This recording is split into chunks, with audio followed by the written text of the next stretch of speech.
Kalau kita buat tattoo dalam Islam, wajib buang selama tidak mudarat. Kalau dah mendatangkan mudarat, tak wajib dah buang. Ada pun buang, dia buat tattoo dalam kafe, macam orang Jepun, Yakuza.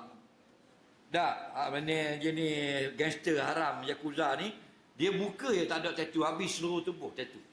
Faham? Jadi kalau masuk Islam, dah wajib buang. Bahkan orang kafe sedikit, dia buat tattoo kecil. Je contoh, dia buat gambar bini dia, buat tak ada. Cek boleh buang.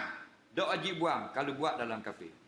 Kerana beri kelonggaran untuk menarik kepada agama Islam.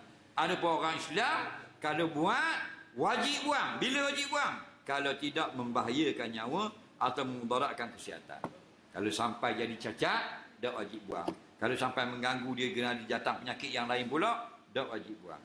Cukup dengan bertaubat pada Allah. Tapi kalau boleh buang, tidak ada masalah. Duit pun ada, boleh buat, wajib kena buang. Lagi. Ini ramai ni dalam penjara. Dia kena jail 8 bulan keluar dia tattoo. Kadang-kadang kat punggung. Dia tengok dia mandi sungai, punggung ada Hello Kitty. Dia gangster dia maknanya dalam jail.